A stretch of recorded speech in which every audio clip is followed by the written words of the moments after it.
An balima kunnafoni cakɛlaw bɔlɔlɔ matrafabaw n'o ye internetu ye aw ni ɲantuma aw bisimila maliweb.net ka don kibaru kɛnɛ kan. Bɔ yɛrɛ ko la n'an y'a kɛ Maliku ye an bɛ lafiya bi su in na an bɛna baabu min sigi o ye ka dɔ fɔ aw ye tuguni sabula débat politique ale yɛrɛ sigikun ye ka se ka kunnafoniw da aw ma min ye dungo juguya ni yuruguyurugu kɛlɛ lakana ko assise nationale min bɛ yen n'o kan ka labɛn an ka jamana kɔnɔ n'a bɛ fɔ a ma ko assise nationale pour la refondation yaasa ka se ka baabu kɛ an ye wele bila maa saba ma a maa saba bɛɛ lajɛlen ye an ka kɛnɛ kɔnɔna sɔrɔ Bubu Mabel Ijawara ba Kassim Traoré ko bɛ cogo di ko ka wusa Asma moral bɛ cogo di moral kaɲi i bisimila saha kɔrɔ Mamadu Kida i ni su ba ni su e kɔni an bɛ se ka fɔ ma maliyɛn min ye irisi e kɔni y'o ye ko bɛ cogo di ko bɛɛ kaɲi i ni fama ba ni fama avion ni bɛrɛdɛmu ni chariot ko bɛ cogo di bɛɛ bɛ a sera na e tɛ sa dɛ dɔw nana o a dɔw nana ili ko dɔw nana dɛ an an da don la su in na Ben le cerveau i ni su ba ni su yɛrɛwolo debout sur les remparts ko bɛ cogo di alhamdulillah a ka fisa aya d'accord i bisimila an ka kɛnɛ kɔnɔna na Bubu Mabel an bɛ kuma daminɛ ni e ye ka sababuya kɛ an ka baabu kun fɔlɔ o ye dungo juguya ni yuruguyurugu kɛlɛli ye an y'a ye k'a fɔ a ko senfɛ aw ka tɔn ɲɛmaa ale minɛnen don nin waati in na yalama aw bolo baara min bɛ senna bi gouvernement fɛ filelan jumɛn bɛ aw la Asma kɔnɔna na ka kɛɲɛ ni an yɛrɛ ɲɛ bɛ ko in tacogo la cogo min na. ayiwa Kassim b'i fo ka maa bɛ plateau kan k'u bɛɛ fo technicien ka foli di bɛɛ ma i ye ɲininkali min kɛ na k'a fɔ ko yuruguyurugu ani dungo juguya kɛlɛli ka ɲɛsin gouvernement yɛrɛ ka hakilina ma ne bɛ se k'a fɔ ma faamuya ten n y'a faamuya cogo min na yuruguyurugu kɛlɛli ye sariya bolo ka baara di baara min don kabini jamana b'a ka yɛrɛma hɔrɔnya sɔrɔ i b'a ye k'a fɔ jamana si tɛ se k'a yɛrɛ sɔrɔ ka bɔ nɔgɔ la n'a ma nin kɛlɛ in sira a cɛ la donc i b'a ye k'a fɔ sariya kan ka kɛ fɛn de ye n'a ɲɛsira fɛn min ma a kan k'o de cɛci ka tɛmɛ a man ka segin fɛn kama donc an bɛ an ka kiiritigɛla bɛɛ fo hakilinaw fɔra ɲɔgɔn kɔ miiriw ye ɲɔgɔn jɛ dɔɔni mais an b'a ɲini u ka fara ɲɔgɔn kan n'u farala ɲɔgɔn fɛ hali bi dossier tɔ minnu b'u bolo u bɛ se ka a bɛɛ vider an b'a ye k'a fɔ Asma kɔnɔna la an y'a ye k'a fɔ baara min filɛ nin bɛ anw yɛrɛ ka kɛlɛ kɔnɔna la ka yuruguyurugu ka kɛlɛ sabu k'i bɛ jamana mara cogo si la k'i bɛ kɛ jamana kantigi ye k'a sɔrɔ i bɛ yuruguyurugu bolo kan parce que i bɛna mun de kɛ parce que jamana bɛ miirina bolo da a tant que sɔrɔ ma sabati kɛlɛ tɛ se ka ɲɛ sɔrɔ nka ne bɛ se ka bilasiralikan min di ka sariya tigilamɔgɔw ma dɔrɔn u k'a dɔn k'a fɔ don dɔ sera maliyɛnw ɲɛ jɔlen b'u la maliyɛnw haminaw dalen b'u kan maliyɛnw jigi b'u kan tiɲɛ de kiri de tɔ ko ala ça fait ni kiri tɛ dugu min na ala tɛ yen mali ka gɛlɛya caman bɛ jamana in kɔnɔna la n'i y'a ta k'a lajɛ fɛn min ye kɔnɔgwaw ni sɔnjaw ye a bɛɛ ju tɛ dɔwɛrɛ foyi ye adamadenw bɛ tɔɔrɔ kiri nɔfɛ kojugu adamadenw bɛ sɛgɛn kiri nɔfɛ kojugu donc n ka ladili kɔnɔna la Kassim n bɛ se ka min fɔ o la o de ye k'a fɔ kiri yuruguyurugu kɛlɛli ale ni dungo juguya kɛlɛli u kana kɛ sanfɛ ko ye u ka jigin fo duguma n'i taara an ka mairie kɔnɔ bi Kassim i bɛ taa sɔrɔ denmisɛnninw bɛ se ka tile saba kɛ u dalen don u bɛ fichier individuel ɲɔgɔn dɔrɔn nɔfɛ n'i y'an ka maliyɛn lecteurs lajɛ bi an ka tunkarankew f'u hinɛ b'i minɛ ninnu bɛ baw tigɛ ka kɔw tigɛ ka taa jamana u bɛ jamana min yɛrɛ kɔnɔ o tɔɔrɔ t'u kan dɛ fo jamana yɛrɛ sɔrɔli sɛbɛn yuruguyurugu yɛrɛ tɔɔrɔ de bɛ an ka tunkarankew kan donc système in ka woyo ka taa procureur k'u jɔ u jɔyɔrɔ n bɛ se ka misali min di hali procureur yɛrɛ fɛnɛ ma tugun minnu bɛ commune kunna n'o ye procureur de TPU ye de grande instance ye olu k'a lajɛ u ni dugutigiw n'u ka unité d'enquête bɛɛ i n'a fɔ u ka policiers n'u ka gendarmew ale ni dugutigiw kalo saba ka sigili kɛ u ka jamanadenw ɲininka mun de b'aw tɔɔrɔ commune kɔnɔ n'i taara an ka maternité la i bɛ 200 sara n'i taara an ka mairie kɔnɔ i bɛ nin de sara ni nin bɛɛ fara ɲɔgɔn kan kibaruya di procureur ma ka ca ala fɛ jamanadenw parce que ni jamana jɔli daminɛla o tuma na fɛn min ye duguma a bɛ yɛlɛ sanfɛ vraiment an bɛ foli kɛ yuruguyurugu ni fɛn kɛ la mais gouvernement ka projet tɛ an b'a fɔ juges de kan k'u jɔ nin ka kɛ ko kuda ye nin ka taa u bolo ma se minnu ma u bolo ka se olu ma mais kiri fɛnɛ tɛ k'a fɔ k'i ye dɔ minɛ o tɛ dɛ kiri tɛ dɔwɛrɛ ka tiɲɛ ni nkalon dɔn ka bɔ ɲɔgɔn na donc vraiment an b'u encourager walasa ko b'u bolo a tiɲɛ n'a nkalon ka dɔn ka bɔ ɲɔgɔn na o de ye n ka kuma ɲɛbila ye. ayiwa Mamadu Kida an b'a dɔn k'a fɔ aw ye diɲɛ dugu caman kɛ jamanaba ninnu kɔnɔna na est ce que ni gɛlɛya kelen bɛ olu ka yɔrɔw la wa i n'a fɔ dungo juguya ni yuruguyurugu f'a bɛ se ka kɛ gɛrɛntɛn ye k'a kɛ jamana yɛrɛ ka sɔrɔ ta a labɔ jamanadenw tɛ se ka lafiya est ce que a kɛlɛw bɛ kɛ ka ɲɛ i n'a fɔ an bɛ ka min daminɛ an fɛ yan. I i ka ɲininkali diyara n ye i bɛ ka n ka ɲininkali kɛ yuruguyurugu yala a bɛ ka kɛ an fɛ yan cogo min na a n'a kɛlɛ yala jamana wɛrɛw jamanaba wɛrɛw a bɛ ten cogo la ayi a tɛ ten cogo la yuruguyurugu a bɛ anw de fɛ yan wa a kɛlɛ hakili la a bɛna faamuya dɔɔni dɔɔni mun nana n'o yuruguyurugu yɛrɛ f'an k'a fɔ ɲɔgɔn ye démocratie bon a fɔra ko démocratie ko bɛɛ jɛ fanga bɛɛ de kan ka voter ka jamanakuntigi kelen ta mais an y'a ye n'o bɛɛ votera jamanakuntigi kelen mana ta jamanakuntigi kelen a b'a sago kɛ wari la minnu fana y'a ta olu fana b'u sago kɛ wari la o de y'anw ka démocratie ye hakili la o de mɛnna hakili la faamuyali kɛra k'u ka dankari o la n'a fɔra ko démocratie k'a man ɲi a yɔrɔ dɔ de filɛ nin ye tan anw m'a faamuya bon i ye jamanaba minnu fɔ tan démocratie de b'u fɛ yen ni wari dɔ yer'i kun wari min n'i ye étranger ye f'i ka wari déclarer hakili la i ka taa fɔ ko nin wari hakɛ b'i bolo hakili la an ka faamaba caman minɛna o la faransi donc k'a fɔ k'i bɛ yala ni wari ye o yɛrɛ b'a yira ko état tɛ wari ye yuruguyurugu yɛrɛ gansan a bɛ ɲininka a ye wari sɔrɔ yɔrɔ jumɛn donc n'i y'a jateminɛ i ka ɲininkali la démocratie bɛɛ jɛ fanga mɔgɔ kelen k'i da wari kan o t'olu fɛ yen mais anw y'a jateminɛ ni minnu ye tali kɛ ka président kuntigi ta a ka ku ɲɛmɔgɔ ye ale ma n'i sago kɛ wari la minnu y'ale ta olu fana bɛ tɛgɛrɛ fɔ ale kun ale fana bɛ tila ka tɛgɛrɛ fɔ olu kun an filɛ ka don o mauvaise expérience de la Mali kɔnɔ depuis démocratie nana fo bi m'a ye abada depuis démocratie nana ko Alpha Umaru Konare ko minnu y'a ta fanga la k'a ye wari dun ou bien olu minnu ye ale ta k'u ye wari dun ko sɛgɛsɛgɛli kɛra la a ma kɛ ATT tile la a ma kɛ Jɛmuda tile la IBK tile la a ma kɛ hakili la transition nana a y'a kɛ ne ko n ko ja ko démocratie a jɔyɔrɔba dɔ de filɛ ye tan minnu b'i ta ani aw bɛɛ bɛ jɛ ka jamana wari dun ɲininkali tɛ yen donc n b'i ka kuma sɔn ji la an ko démocratie a bɛ jamana minnu fɛ yen a tɛ anw sonyali min bɛ yan o tɛ yen wa n'i y'a jateminɛ fana tellement que sonyali bɛ diya u bolo u bɛ troisième mandat nin u b'o appliquer wa minnu y'a ta olu bɛ tɛgɛrɛ fɔ parce que sonyali ma ban fɔlɔ sonyali jar'u kunfɛ mais n'i y'a ye hali bi ko mandat limitera o kɔrɔ k'i ye min ta hali n'a ma caya hali n'a cayara u bɛ boli kɛ i ye mandat 2 min kɛ baara la mais u bɛ mɛn fo mandat 3nan fo k'u ni da o kan bon n'u ni da o kan sonyali yɔrɔ bɛ na ye donc n'i y'a jateminɛ minnu nana n'o démocratie y'an fɛ yan hakili la u y'o yɔrɔ ni dogo an na mais an ka mɔgɔw n'i y'a jateminɛ depuis démocratie nana fo sisan 30 ans minnu tun donna fanga la bi bi in na 30 milliards mais n'i y'a jateminɛ 30 milliards par personne pendant 30 ans o kɔrɔ ko san o san a ye miliyari 1 dun bon o de y'anw ka démocratie ye wa fɛn tɛ se ka fɔ parce que olu de tɛgɛrɛ fɔ k'a layɛlɛ hakili la an ka jamanakuntigi ani tireta bilala ɲɔgɔn na jamanakuntigi kɔrɔ ani tireta bilala ɲɔgɔn na u ye kumaw da ɲɔgɔn kan on s'est vu que u bɛ ka ɲɔgɔn sutura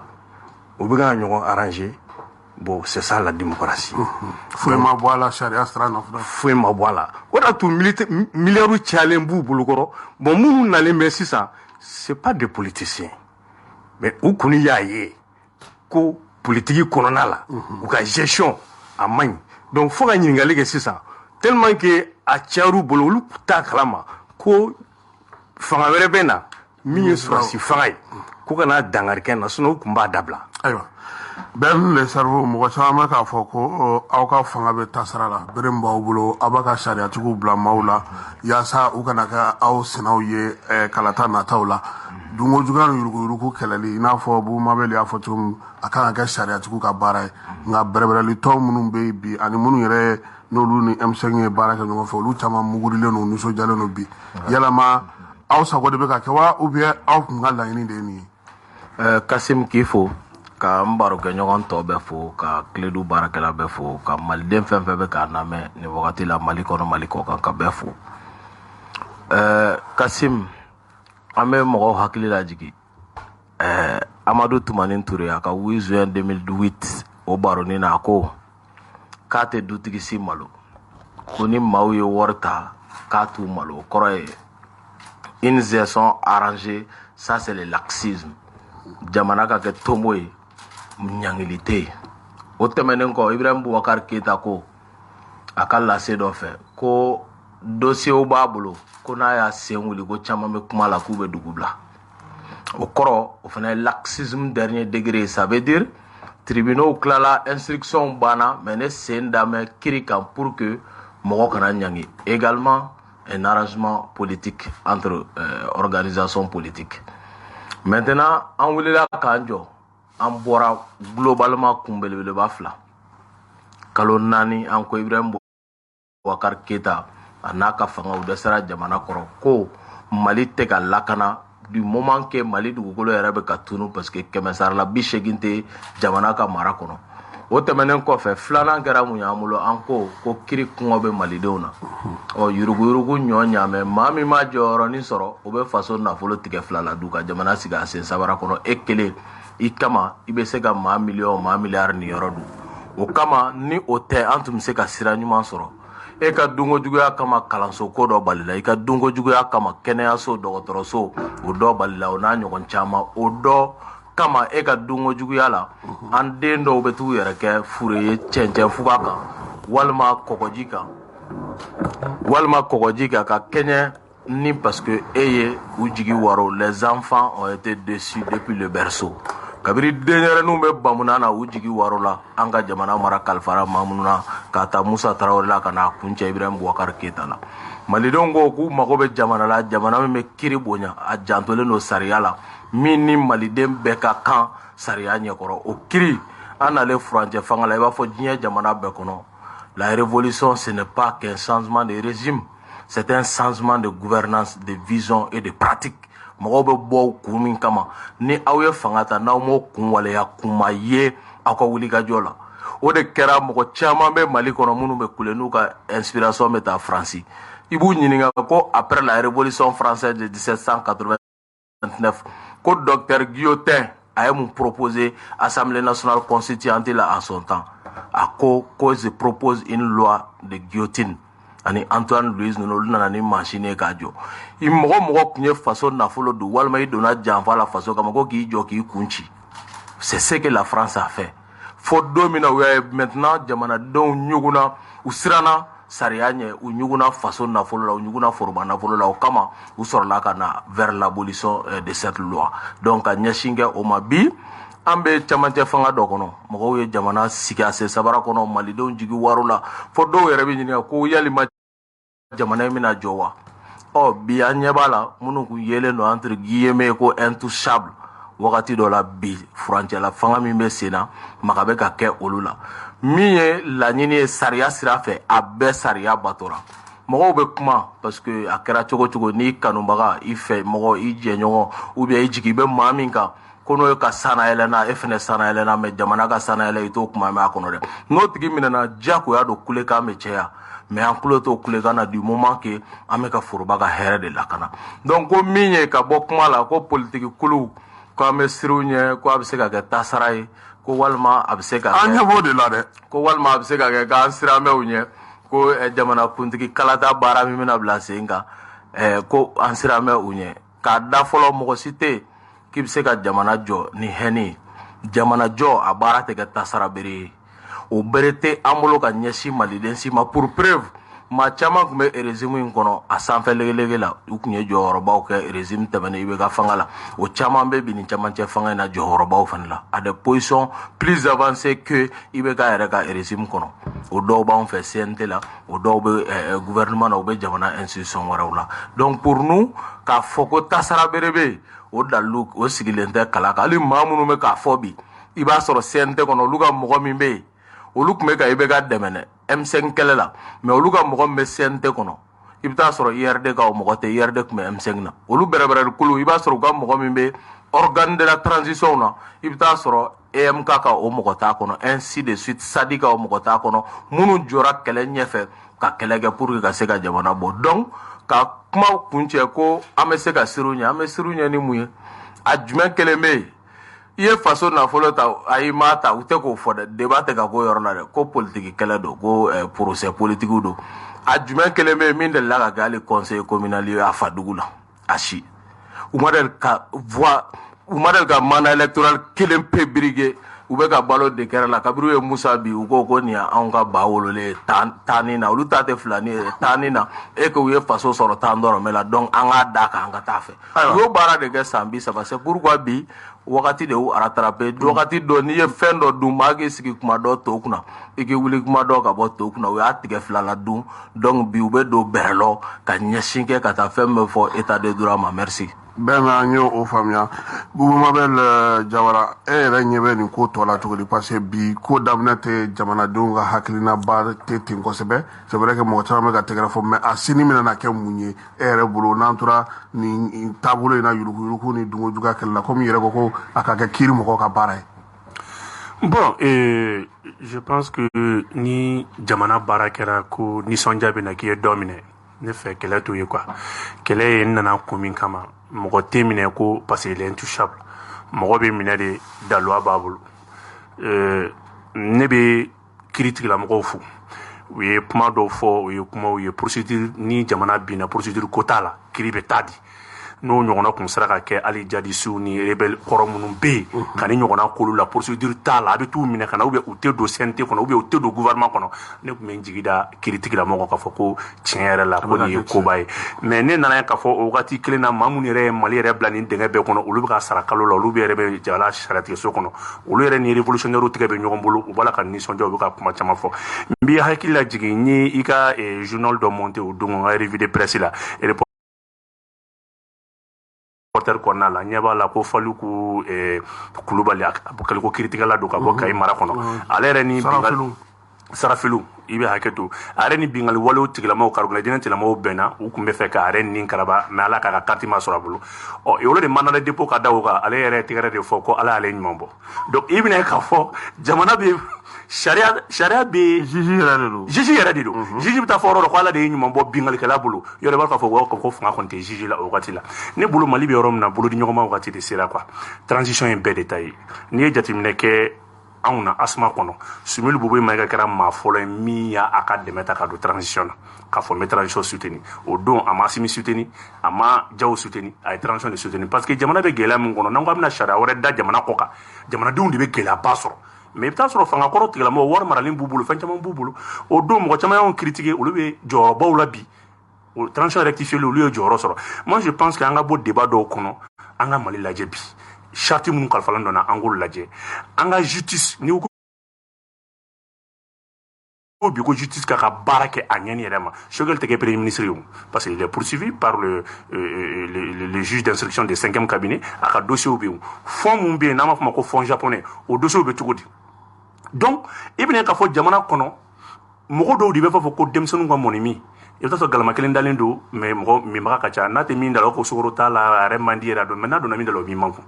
donc an kana jamana ko ye bi anw na bɛnnen don ka kiiri tigilamɔgɔw dɛmɛ ni sira bɛɛ ye yurugu ka kɛlɛ foyi tɛ se ka Mali bɔ bolola bi Kasim ni dongo juguya ma kɛlɛ o dongo juguya yɛrɛ dɔ kɛlɛli yɛrɛ fɔlɔ-fɔlɔ ye mun ye jamana b'a la ka bin wagati min na an ɲɛ b'a la kɛlɛ tun bɛ ka kɛ k'a fɔ ko jamana yɛrɛ masakɛ ka pankuru musakaw ka ca o yɛrɛ entretien gansan ye 3 milliards e b'o kalama ne b'o kalama hali bi o pankuru kelen de bɛ sanfɛ b'a ko kɔnɔ n'i jateminɛ kɛ transition président ka sɔrɔ yɛrɛ la fɛn to o b'a cogoya la premier ministre fana ka sɔrɔ yɛrɛ b'a cogoya la mais o n'a ta o ta dugu dɔ i bɛ ka bin ka taa hali bi k'a ye sabali a ye sabali a k'aw muɲu a ye sabali a k'aw muɲu ni tun bɛ fɛ k'a miiri transition ka hakilina wɛrɛw ta yurugu ni dongo juguya dɔ ye sara ka sara hakɛ dɔ ta i yɛrɛ ni min man kan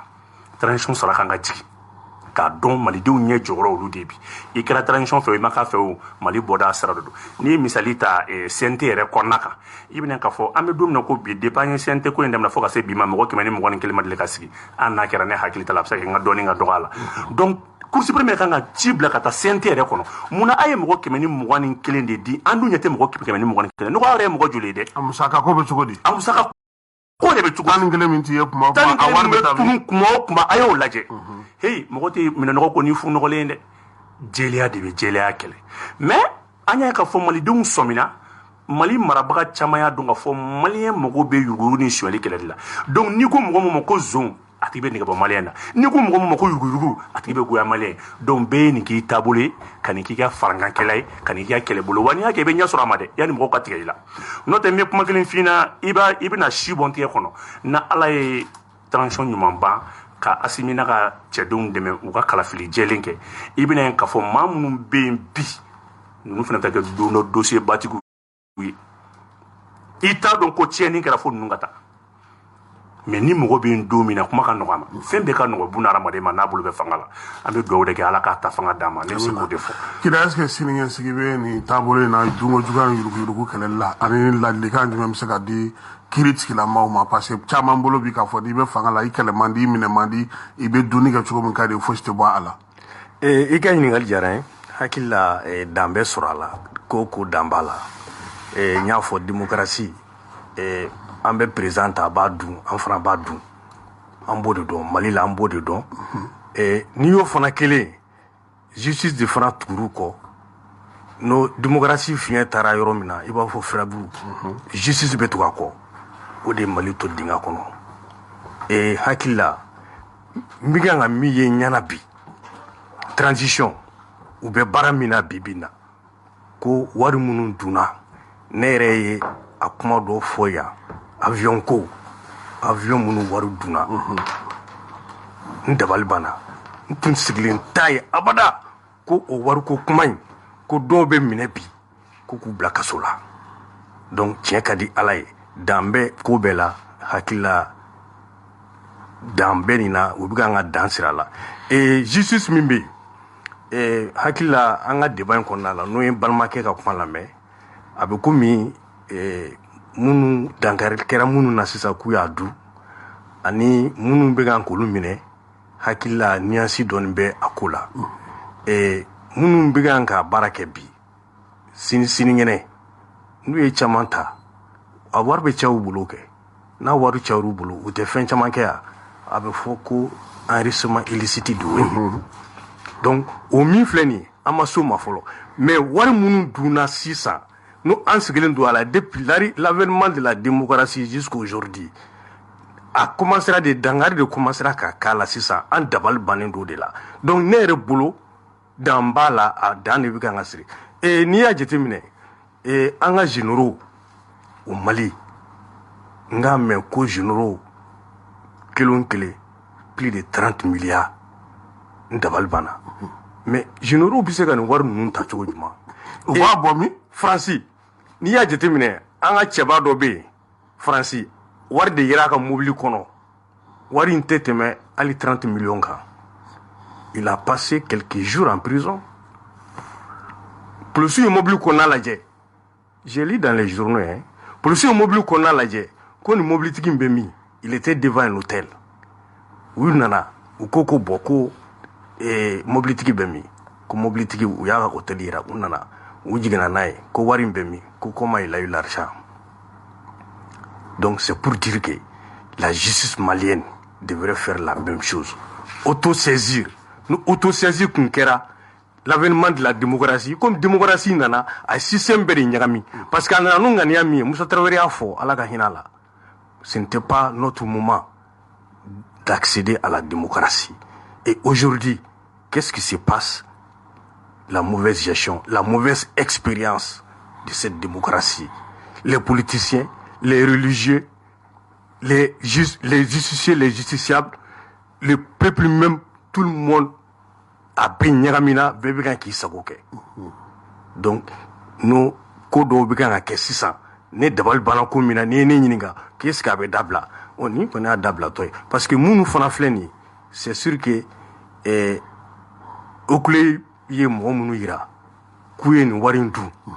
mais okule mɔgɔw u tɛ se ka wari wɛrɛ dun ko sinikɛnɛ n'olu bɔra yen k'olu bɛ minɛ parce que olu ye mɔgɔ minnu minɛ sisan minɛli daminɛlen de filɛ ka kɛ tan a ma deli ka kɛ depuis an ye kodɔn fo bi. Mais nous mineli daminɛna, ce qui veut dire qu'ils vont pas le faire. Ils vont pas continuer à le faire. Et tu sais comme mɔgɔ wɛrɛ minɛ e ka tila k'i yɛrɛ coro. Dans les jours à venir, je ne crois pas. Mais on connaît bien Mindo. Et en conclusion, ou k'a lajɛ, quelles qu'en soient les circonstances, sara min bɛ d'i ma, wari min bɛ d'i ma, a wari n'a farala ɲɔgɔn kan, i b'a don musaka min na, o de b'a yira k'i ye jamana ka wari suɲɛ. Et ici, n b'a fɔ au clé, à présent, avec 6 millions d'États, paraît-il, dans les journaux, n'a continué à 6 millions d'États. Et paraît-il que n'a là, il a quelques années à recevoir encore les mêmes sous. N'a waru farla ɲɔgɔn kan. Sini ngene an bɛ bulakɔ k'a fɔ ko wari cari bolo dɛ. Donc ni ne bɛ kuma ne tɛ politicien ye mais n b'a fɔ n balimakɛ ɲɛna minnu bɛ yen bi bi in na n'u bɛ ka n ka dankari corruption na nin y'an siɲɛ fɔlɔ ye k'a ye u ka continuer ka dankari a la. Ayiwa c'est une très bonne chose. Kira o faamuna bɛn ni i ye ko ta cogo la don o don dossier dɔ bɛ fɔ don o don minɛn dɔ bɛ minɛ ka di est ce que n'an tora nin na nin bɛɛ bɛna na se ka kɛ furancɛla fanga in yɛrɛ dɔrɔn kɔnɔna na an dun b'a dɔn an ka justice fana man teli ou bien mɔgɔ bɛ ka min fɔ a bɛ ka a ko règlement de compte kɛ pour ka sira bila aw ka mɔgɔw ɲɛ de. Donc ne ka faamu na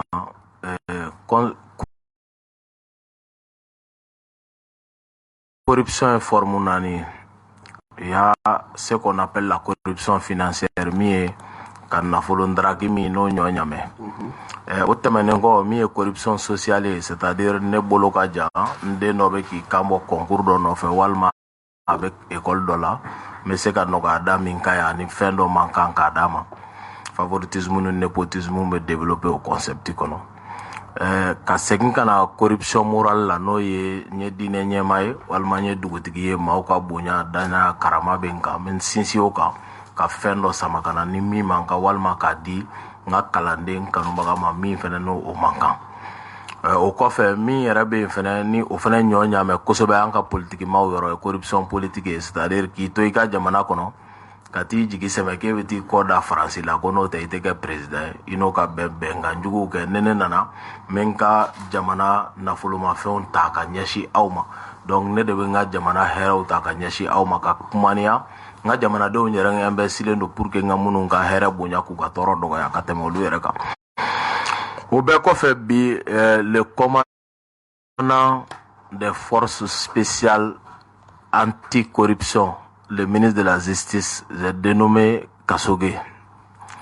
Bi abora anyekoro kanga do faraka keleke minanga pour qu'il puisse continuer à traquer les terroristes financiers. Anya yamare adama de Kasim. Sente nyekoro bi Kasoge borai. Ako amagobe fena baraka minana mi nobna pôle économique et financier tok dili saran akase kasomba kuleu u do berelo mi ya ta chaw ikabla chaw o bara anya yamara anya kelege minandama o jumai we mi ka fo kay mobti Bamako ka ke ko pôle économique yere galeme ni bela jele ni ñogonje o kunye gele abado baraina kay zo sigaso zo mobti zo Bamako zo bi ma kele ne bena abed nodo donc o kolongala ni tigi esisa o tɛmɛnen kɔfɛ an y'o yamaruya ka centraliser ka pôle économique et financier kɛ institution ye a dama min ka bila a yɛrɛ dama minan kɔnɔ fɔlɔ filanan o ye maa dɔw bɛ i b'a sɔrɔ u ye jamana nafolo ta mais a t'u bolo nka so dɔ b'u bolo walima dugukolo ou bien mobili bien matériel dɔ b'u bolo ou bien wari wɛrɛ b'u bolo u ye wari min ta hali n'o yɛrɛ t'u bolo pour que ka se ka fanga don procureur la a ka se k'o baara kɛ cogoya min na ka ɲɛsin o bolofɛnw minɛli k'o minɛ u la donc o tɛmɛnen kɔfɛ dɔw bɛ yen u bɛ jamana bila n'u ye nin kojugu kɛ olu senna ka tɛli ni Usain Bolt ye n'u sɔmina u bɛ jamana bila pour o y'u tagalen ka se k'olu nɔ don cogo min na ka u segin jamana kɔnɔ o tɛmɛnen kɔ dɔw bɛ yen u tɛ sɔn ka investissement kɛ Mali kɔnɔ mais rapport caman b'a jira Sénégal ou Côte d'Ivoire sous-région jamana caman na immeuble baw ani investissement baw n'an ka politique maw ye wari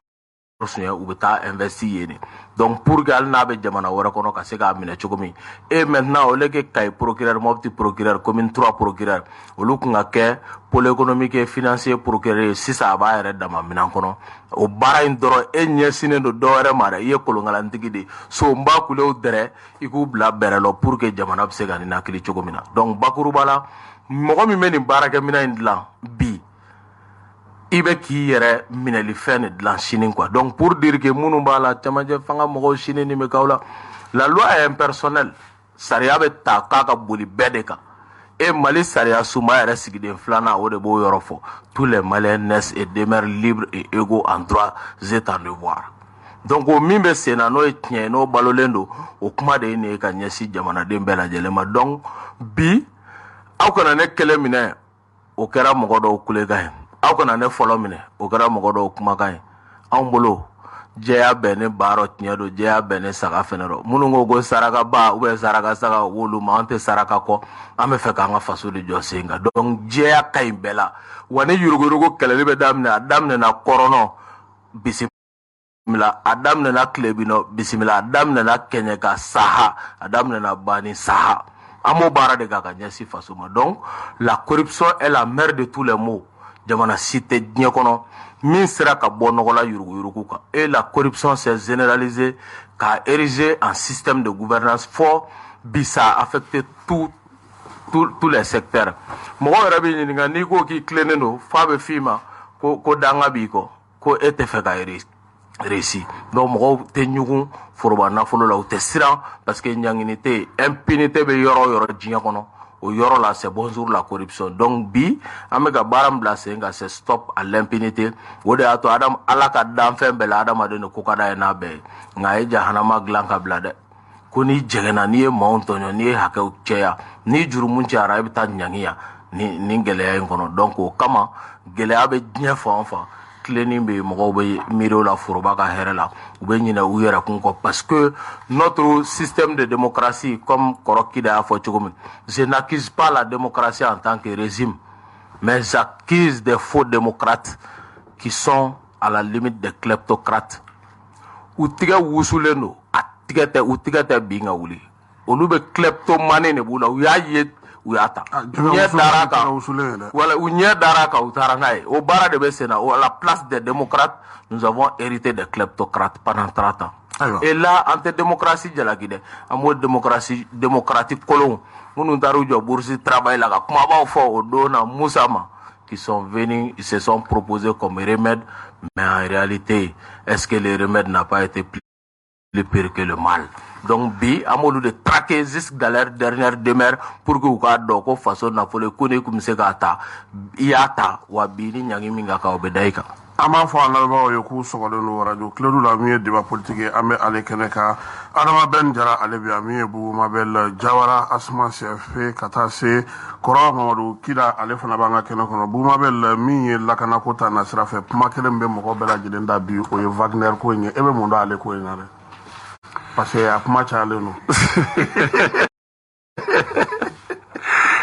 Kazim k'i fo hali bi lamɛnbaga bɛɛ ka fo u sigiyɔrɔ n'u bɔyɔrɔw la juste n balimakɛ ka kuma yɔrɔ dɔ sɔnji la Ben le Cerveau a ye sariyakisɛ mun taara bi CNT kɔnɔna la ni an bɛɛ nisɔndiya ko di ka sababuya kɛ pôle économique bɛna bila ka minɛ de kɔnɔ parce que an y'a ye k'a fɔ hali biɲɛ minnu bɛ à l'étranger u bɛɛ bɛna minɛ ka na n'u ye o yɛrɛ de bon yɔrɔ in na ne yɛrɛ tun bɛna Ben lajɔ parce que i b'a dɔn ko kuma dɔ la an bɛ fɛn dɔw fɔ mais o preuve t'an bolo an b'a fɔ ko mɔgɔw taara fɛnw tigɛ ta a b'u bolo i b'a caman sen k'a sɛgɛsɛgɛ surtout ni a dir'i ma n'i ye journaliste d'investigation ye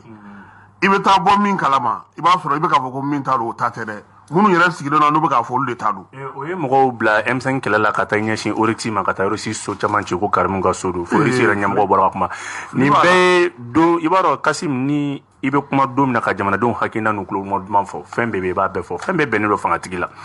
impunité Ben da sira ma je suis d'accord effectivement impunité ma mais o de b'a kɛ bi loi d'amnistie nana bi ko ka awa Assimi Goïta coup d'état fila ko ka amnistie ne bolo impunité tɛ tɛmɛ o kan parce que c'est un crime imprescriptible maa si tɛ se k'a lajɛ donc min don jigilamsaya y'o ye fɔlɔ quoi k'a ye bi Asimi min ye coup d'état fila kɛ coup d'état laban yɛrɛ n'o kɛra le 24 mai ka tila ka bandaw ta k'a bila ka kuma sɔrɔ kuma bɛɛ fɔra an yɛrɛ an balimakɛ bɛɛ ni a ye hakilisigi kuma caman fɔ jamana feerela kɔfɛ Faransi ma bandaw tun bɛ fɛ ka ko kolon minnu kɛ vraiment an bɛɛ nisɔndiyara k'a fɔ denmisɛnninw sɔrɔ k'u jɔ ka tila k'a ye ko bandaw kelen ni Asimi seginna ɲɔgɔn ma ka bandaw bila ka minɛn kɔnɔ tugun k'a bila ka cabinet d'a ma ka tila ka loi d'amnistie ta bi minnu yɛrɛ bɛ yen ni démocratie kɛlɛ kɛr'u ɲɛna n'u y'u cɛsiri démocratie kɛlɛ la olu ka tila ka i bolo kɔrɔta i n'a fɔ Amadu Aya Sanɔgɔta kɛra cogo min na ka tila ka mɔgɔ min ye coup d'état kɛ siɲɛ 2 k'i bolo kɔrɔta o ye ne bɛ se k'a fɔ tiɲɛ la o ye impunité kɛlɛli dɔ ye ala k'u dɛmɛ a sara ɲuman fɛ wagati don min na a masakɛ don donc ka n'i ka Wagner ko in na an b'a ye k'a fɔ diɲɛ nin de vraiment je suis d'accord que ne sɔnna militaires ye nin hakilina in na fɛn o fɛn bɛ se ka jamana bɔ nɔgɔ la ni laguwari de don ne jara n'a ye mais a b'a an yɛrɛ k'a fɔ à tel point que vraiment Asimi cɛsirilen don ka jamana in bɔ dingɛ kɔnɔ parce que sɔrɔsi t'i jigi da mercenaire ka yɔrɔ o y'a sɔrɔ a dɔnko bɛɛ banna e ka colonel tɔ k'a ye k'a fɔ k'e de bɛ taa e ma se ka coopération ɲɛnama kɛ e yɛrɛ cɛ ba tan an t'a fɔ ni bisigili ye comme a ma pɛrɛpɛrɛla tigɛ non n bɛ tila ka na n'o kuma ye k'o fɔ n b'o fɔ mun na mun n'o fɔ olu yɛrɛ ka malidenw bonyabaliya parce que an ye kuma in mɛn nanzaraw ka bɔlɔlaw de kan ne fɛ bi nin ko in ka girin cogo min na ni janfa min na ta ka Mali sɛgɛrɛ nin na parce que olu bolo bɔ Russie nɔfɛ u y'u bolo bɔ mercenaires nɔfɛ u kun ka Maliden bɛɛ don da kelen fɛn nin na olu yɛrɛ kun ka bɔ ka dantigɛli kɛ u ni jamanadenw bɛɛ ka tugu ɲɔgɔn kan parce que Centrafrique président ta mun y'a ta Russie a bolo Faransi kelen ka wuli ka ni ɲɔgɔn kule cili daminɛ a bɔra k'i jɔ a jɔra ko Centrafricains mana min kɛ o de don mais o y'a ye n'a sɔrɔ jamanadenw yɛrɛ bɛ kibaruya kalama mɔgɔw minnu kalannen olu b'a mɛn RFI kan olu bɛna ɲɛfɔ kunfinw ye bon jamana bɛ bin tan de quoi parce que mɔgɔ kalannen kɛtɔ ka kuma ɲɛfɔ a b'a ta de fara kan bon e min bɛ yen n'i kan ka ninnu sara n'an ka impôt ye parce que ni jateminɛ k'a lajɛ 6 milliards par mois ŋunuŋunukanw y'a fɔ cogo min na a bɛ bɛn 162 000 francs de ma min bɛ se ka fara Mali sɔrɔsi bɛɛ sara kan mɔgɔ 1000 ka sara mais fɛn o fɛn bɛ se ka jamana bɔ nɔgɔ la an jɛra n'a ye mais ne kɔni fɛ ni tiɲɛ bɛ kuma in kɔnɔ yanni ŋunuŋunukan ka jamana dafiri u ka kɔn ka dantigɛli kɛ ka bɔ ka information di n'a sɔrɔ an ka bɔda b'a la wala an b'u suit parce que a ka ɲɛfɔ a kɛra tan de tiɲɛ yɛrɛ la nin de don parce que ne ye alimanw lamɛn bi olu yɛrɛ fɛnɛ kangari gɛlɛn da Mali ye bi k'a fɔ olu yɛrɛ bɛ ka tugu Faransi ka hakilina kɔ duguw b'a la k'u tɛgɛ di ɲɔgɔn ma munna Malidenw yɛrɛ fɛnɛ tɛ ɲɔgɔn tɛgɛ minɛ k'a dɔn an ka jamana ɲɛmɔgɔw bɛ ka nin hakilina min ta u k'a fɔ an ye ni min b'a kɔnɔ an n'a bɛnnen don ka u soutenir kan parce que an bɛ taa bɔ société privée nɔfɛ yɔrɔ o yɔrɔ o y'a sɔrɔ MINUSMA dɛsɛra de o y'a sɔrɔ Faransi dɛsɛra de san 8 i bɛ ka mun kɛ donc n'i ye muru di mɔgɔ min bɛ ka to ji la n'i ye muru d'a ma a b'a minɛ moi je suis d'accord que franchement u k'a ɲɛfɔ an ye an k'a faamuya n'o tɛ jigilamisa fɛnɛ don parce que Kassim yanni ka bɔ kuma la n'i ye mercenaire 1000 fɛnɛ ta ka na avantage kɔfɛ kɔlɔlɔ kelen de b'a la o ye mais e b'a sara wari min na parce que mercenaire bɛna ka nafa de kama ani min bɛ ɲɔgɔn na ni jadisiw ou bien terroristes ou bien ex-rebelles fɛnɛ sɔnna k'o wari ɲɔgɔnna d'a ma a bɛ far'o kan k'e fɛnɛ kɛlɛ garantie t'a la o ye kɔlɔlɔ ye donc a k'a bila minɛn dɔ kɔnɔ mais ne kɔni b'a dɔn élément bɛɛ t'an bolo ne tɛ se k'a discuter franchement ne kɔni b'a dɔn ne ye kuma fɛn fɛn mɛn ne y'a bɛɛ mɛn nanzaraw ka siraw de kan n m'a mɛn n ka jamana yɛrɛ ɲɛmɔgɔw da ne ka impôt ni taxe b'olu de bolo wa ne ka bonya b'olu de kan n bɛ fɛ k'o de fɔ. Kida e bɛ se ka mun fɔ an ye nin ko in na parce que a kuma cayalen Wagner yɛrɛ ye mun ye ani aw minnu bɛ kɛlɛminɛnko ninnu olu ko kɔnɔna ani surasiw ka ko kuma tɛ Rusilakaw ka ko e bɛ fɛn caman dɔn a la ka tɛmɛ an bɛɛ ka tabili sanfɛ yan mun bɛ se ka fɔ Wagner ko in na. I ka ɲininkali diyara n ye ne yɛrɛ bolo ne ka commentaire ba kɛ nin kan a kun tɛ ne yɛrɛ bolo parce que ne ma kibaruya sɔrɔ n partenaires fɛ n ma kibaruya sɔrɔ n ka autorités fɛ mais n'o ye kibaruya sɔrɔ jamana wɛrɛ fɛ min b'a essayer ko a bɛ an lanɔgɔ ka sɔrɔ jamana min yɛrɛ don ne bolo falen t'a la ne t'a fɛ ka don a kuma la mais comme maliyɛnw presselen de don irisiw ka na maliyɛnw presselen de don irisiw jɔyɔrɔ ye min ye u mago b'a la parce que min bɛ kan ka kɛ mauvaise expérience de don an y'a fɔ yan siɲɛ caman n ka émission dɔ tɛmɛnen na a filɛ ka 6 milliards min fɔ n'o ni mercenaires bɛ sara la mais les Nations Unies au Mali ça fait 40 millions d'euros 40 millions d'euros n'i y'a lajɛ c'est beaucoup c'est à peu près 12 milliards par mois mais nous 12 milliards par mois nous o bɛ ka an ka sara ka ban mais France et irisu ni chinois de biga nga warsara mais dondo bena awan nafa maro Mali de bina besara donc war biga nga sara alibi donc en nos structures nana qui sont des Russes mercenaires comme on le dit parce que ces Russes mercenaires et d'Outitala et Mounou Yere Banfin qui sont nombreux. Ces Nations Unies, là, ils ont peur de ces mercenaires-là. Donc, nous, comment bora ou lui reda, ou lui reda kuka seranya ira, katla la disposition ni fait nota. En matière de diplomatie, ce n'est pas sérieux. Ora tout le monde a fait candidat là, mais Malion moko bala de cadeau, tiens doit tiens tewa. Pour le moment, ne be mi faut Malion y. Il faut qu'on soit vraiment restreint, qu'on évite un peu les informations désordonnées, l'information que les méga maliens c'est qu'un cojou, des informations qui n'ont pas de source à que les méga maliens c'est. Et ces informations qui sont sorties de la France, ou ma d'abord gagné mankama. Nos films n'a ma d'abord gagné mankama. Normalement, ni mille frères que nous y keta, on doit même les démettre, de mettre fin à leur fonction au Mali. Parce qu'il faut se méfier de ces gens-là. Oh, Fangabana de. Et Fangabana ke. Fangabana, mais nous Fangatana, on lui veut mouiller en fait, Koulouban demain. N'a fera Fanga pour le moment, c'est sous-entendu. Sorodo. Sorodo. Quand il y a l'argent, il y a tout. Mais ils sont chez nous ici. Mounou Tetara. Et Trali est un problème. Ah, ce qui veut dire qu'ils sont là comme plus de 10 ans. Et Sorobé, où il y a 100 mounou nabo, 100 mounou chouena, à la bas na bora chouena, là, comme à légaliser l'individu. Mais je lance un appel aux procureurs qui sont là-bas présentement, pas les procureurs des pouvoirs passés, mais les procureurs doivent se faire autosaisir, car il faut français, sans nous chouena. Nous, on a à boulot frontière là, au Canada, de saisir ces biens-là, c'est des biens du pays. C'est à travers de ces biens-là qu'ils sont obligés, ils veulent se maintenir au Mali. Et nous, Tara, avec Tchoukoudjiban, non. Voilà l'exemple de ces mercenaires, à Kuma Borul-Leda, dans les 24 heures. La France est venue ici avec des avions, mais dans les 24 heures, ces mercenaires peuvent se présenter ici au Mali. C'est de l'argent. C'est donna, mais au problème bémi.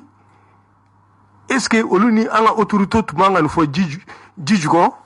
mais nous rien nous faut kenama. Ce que veut dire en faut et Nations Unies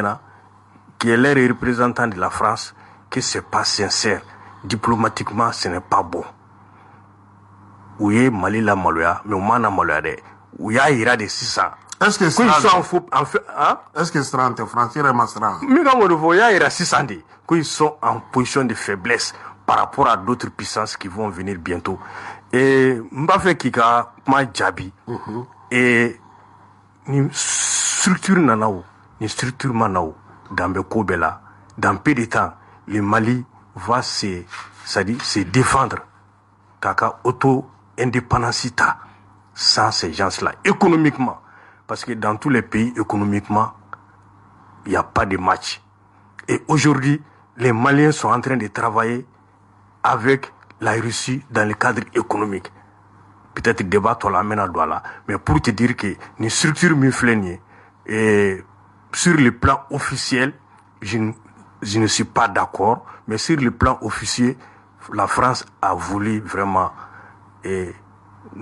ternir notre image. Et finalement, Kolonjuru Bekara Yerokono, Niye Oulire ira de 600, que dès maintenant, il faut que l'armée malienne, le chef suprême de l'armée malienne, qu'il amène ces mercenaires-là, les mêmes mercenaires qu'on vient de le dire, pour montrer l'exemple à ces puissances-là. Ils ont fait 10 ans. 10 ans. Et en 6 mois, en une année, on va se rendre compte que Warmi dira pendant 10 années. Et si ces mercenaires vont être au Mali, on va se rendre compte combien de machines qui sont en train de creuser des sous-sols dans ces pays. Ces machines-là, est-ce qu'on en a contre les djihadistes? Il faut que les autorités aujourd'hui s'apprêtent à faire venir ces mercenaires et à démettre les procureurs pour saisir tous ces biens et saisir toutes ces machines qui sont pas là pour la lutte contre le terrorisme, mais qui sont là pour voler les biens de ce pays. Il faut que le Mali chasse, que les Maliens disent aux Nations Unies, il est temps que et présentement, on va montrer bientôt les images de ce qui se fait. C'est pas par net, mais par image réelle qu'on va montrer. Donc, il gagne là. Et les mercenaires, bravo, on vient de mercenaires Kokuma de Malien Beda. Et c'est la réalité, hein, il faut le dire. Parce que nous là-bas, avec les tiens, c'est la réalité. Moi, je le dis aujourd'hui, c'est la réalité. Bien vrai que je n'ai pas les informations officielles, mais c'est la réalité. Mais, Kida, moule beka français restaurant, ou fanga ka boni français, ta de wa be se kala la français, ou be kuna fondo bubu lo katmoka. Mena fin le fier. Nous nana brassard de do tegela. Nous donna tout kono. Moi nous brassard ti tegela. Peut-être nous tonyon to ba kalama. Nous brassard ti tegela, ibulo yaje. Et c'est des gens qui sont là. Ils ont des télécommunications, des bipers, qu'on appelle les téléphones vidéo, qui marchent avec leurs satellites spéciaux. Et si jamais ils viennent, et ils vont les montrer à distance, à 500 mètres de relais, par leur radar numérique. Donc pour te dire que, Francis Kelemeka Kominke Mali kono na dugolendo nous tisse kuka kasao tcheyoro nikele on aura la main saisie de ces équipements là. Voilà la perte de la France, la perte de ses alliés allemands. Et on a vu dans les antennes un des députés belgiques qui a crié sur la France de ce qu'ils sont en train de faire au Mali. Donc aujourd'hui l'occasion est là. Côté donc, les mercenaires n'ont qu'à venir, les militaires n'ont qu'à faire venir les mercenaires, protéger le Mali et même protéger la survie de ces militaires-là. Moi, je le dis. Parce que ma famille n'y a la c'est ça, corruption. Ça, c'est bravo. Donc, il faut que ça soit continuel. Et s'ils doivent être protégés, je le dis à haute voix à tous les Maliens, s'il doit être protégé même par ces mercenaires-là, ça vaut la peine. Ce n'est que 6 milliards, mais aujourd'hui, les Nations Unies nous bouffent 12 milliards. Ben, Wagner Kokuma Chara, il y a une conférence de presse là. Nous avons la bonne fana. Il y a la bena auma Kosobe. Kosobe, anya nyagari ba fardala, parce que Amado fait meseka anga gele afinya boni mali nyashine oma. Kassim Nyaninga Djabi ke Amina Boli Baké le 22 septembre à 14h boulevard l'indépendance à mercredi nata. Nyaninga do kono Kassim Mbalmake la sedo ke ko transition d'amne ko uka parti ko Sumelu Bube Maiga ku transition kokoromado ko beboro kalama solio fole asimi ko de bi kisi krimawa o nyininga le bene bulu mimbe Kanyeshi Jamanama Nima ni clénente walma un pays en guerre keleke minan nafolo a dorome kelema bo kofe anga dorome fla mamunu ni siga garu la ka fo kede ma nyugun ko ta a Kassim pauvre boubé tu n'auras que tes yeux pour pleurer mais ça rien te jode ko passé ko solio Maliki Diaw solio Sadio Camara Ote ni crié quoi. Et il a parlé d'impunité pour Assimi et pour Maliki Diaw. Nous, le 18 août, ils ont répondu à l'appel populaire du peuple malien. Maliden femme bas de Bora, ka bolon fura mene kalo chama, kwa magobe yele mala. Ulu nana mogo fagara okanga. Nous aussi jamana bna ta mungono. Ou ta responsabilité ta, comme il l'a dit, et le président Ibrahim Boubacar Keïta a fini par démissionner. Katougou, Djamana Donga la le 18 août. Le 24 mai, Munkera, comme il l'a dit, qu'on est de Bora, Kadjirisiki, Kumachamafo. Kassim, pour être sincère avec tous les Maliens, 24 mai, la Jolin Kera, un dossier de Kaouklobe Wagner Gokumamina. Bandauka la Jo. Parce que les gens, Moroba faut changement. Mais le changement est porté aussi par des hommes de changement. Un Camara aujourd'hui out du gouvernement, Moukmeke, le ministre de la Défense Sadio Camara, l'un des piliers de la révolution silencieuse après Assimi Goïta. Ale boli minge Moscou kosaina a mangunen bora Bamako a mangunen tara Moscou avec les shaking ani Vladimir Poutine ani mogo kumana les shaking ko fait a mangunen na Bamako zéro communication ko chama boro de kono wa ya soro min kun fora Francis de banda ou blako il faut éjecter Camara du gouvernement parce que depuis le début de la transition Camara était travaillé sur ce projet. Mogobe ka laɲini parce que e nana e de y'anw ka gɛlɛya dilan i b'an ka jamana kɔnɔ sanji kɔnɔntɔn don o don kunu ka fisa ni bi ye diɲɛ don o don maliyɛn dɔ bɛ bɔnɛ a nin na diɲɛ don o don mali dugukolo dɔ bɛ ndaraki ka bɔ mali bolo an lajabalen don diɲɛ kɔnɔ an bɛ mun kɛ Nelson Mandela ko ceux qui tentent peuvent essuyer mais ceux qui ne tentent rien ont déjà essuyé sans honneur et sans dignité e bɛ se k'i sigi cogo di i nana jamana sɔrɔ ta le même Banao qui a signé l'accord de défense avec la France sous Ibrahim Boubacar Keïta, plus précisément le 16 juillet 2014. Au Banao Kelen a continué à Francis Bolo. Antoli Francis Bolo a continué à faire. Francis Général Boraka l'a séqué à ma main. Pour que Bargan Gabo Malila 15 ans. Donc autrement dit, 2030 ou 2040, encore bisiki, au minimum, 110 ans pour que Mali guerre Gaba Fakali Kadjo. Oh, au bête menenko, anya nyini ga antiga de Irisuma. Irisimu nu fanga ka boni France est plus de 10 fois militairement. Et d'autres desera i fanga ka dogon. Magoro ere ne chere, magoro ko les 2 dernières années, le Sahel a été l'explosion du terrorisme. Ko tiente fuga jamana de kera yoroye, yoromna waleju kebago fanyana ku u diri to be ka sara be ka walangata. Uye France kele u dlan ka libiti. U bole libi unana maliti maliko fe we Niger ti ka Burkina ti al same ka njigida o France kelenga qui est la source de notre malheur comme olu ke notre bonheur ko lu de fena bena ko sababu anka hera sababu c'est de mal poser le problème et quand le problème est mal posé forcément le problème sera mal résolu ou be ka mifo Wagner avant-hier Malik crise ni mogo be ka klongala wallahi il y a Dieu dedans comme disent les Ivoiriens. Ala kobe koina kuna sini nkoro Vladimir Poutine aye Bachar al-Assad de Bismillah Kremlin kono Moscou palais présidentiel ko on se félicite de nos succès éclatants sur les ennemis de la paix en Syrie mamunu meka dankari Syrie ni na Syrie dugukolo la dugu be kumina al Damas minena ka toto commune kele président rebe yoromna quand les Russes sont venus Vladimir Poutine égale à Wagner égale à Vladimir Poutine mais les nouveaux initiés, Mamoun don tantani no komola, nous ma biri komola. La diplomatie internationale aujourd'hui évolue. Tout évolue. Seuls les imbéciles ne changent pas. On le dit, Alpha Blondy l'a chanté. La Russie est dans une diplomatie plurielle, surtout dans les volets militaires. Motiga kelega fembe da kenego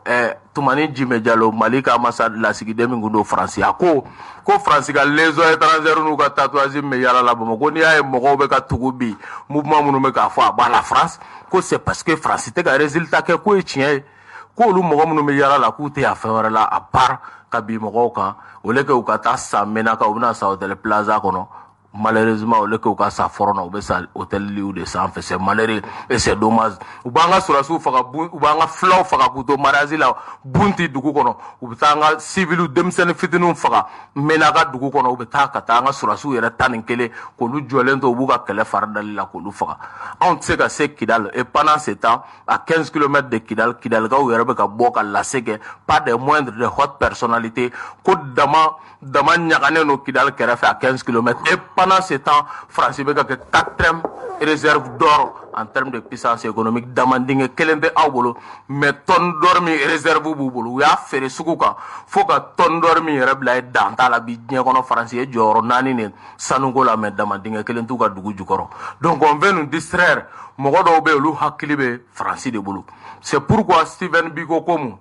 À quoi l'arme la plus redoutable entre les mains de l'oppresseur reste l'esprit de l'opprimé. Ko keleke mina dagalente bingalikela bolo fabe bi ma minga ka se haglila. U sera an haglila nous ko guerre asymétrique ame coulé ibe asymétrique corodon dans une guerre où le visage de l'ennemi n'est pas connu. Ou bofo et Dieu nous a donné Assimi qui a proposé une solution aussi asymétrique à cette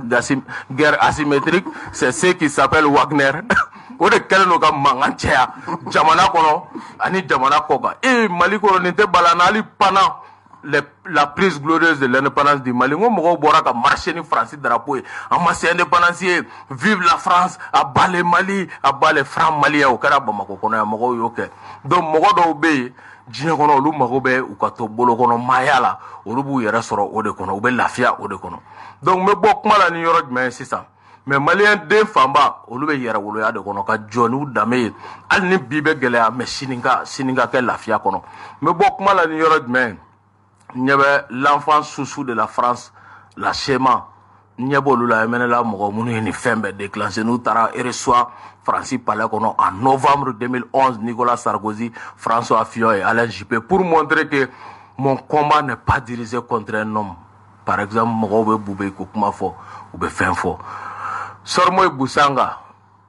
an n'a bɛ ɲɔgɔn bolo o baara kan c'est travail intellectuel an bɛ k'a kɛ ɲɔgɔn fɛ Asuma vice-président de don mais a bɛ Gawo parce que a ka dugudenw sara ɲɛ bɛ a balimaw bɛ ka bin cogo min a cɛ sirilen don Abdul Kader Maïga Mali tɛ tila maître Abdraman Mamanta Ikasa Maïga u n'an bɛ ɲɔgɔn bolo et Alioune Gueye et d'autres pour que ka réflexion kɛ pour porter plainte au niveau des juridictions internationales contre ces trois responsables politiques français, à savoir Nicolas Sarkozy, François Fillon et Alain Juppé, parce que les MNLA reçoivent Francis Palais,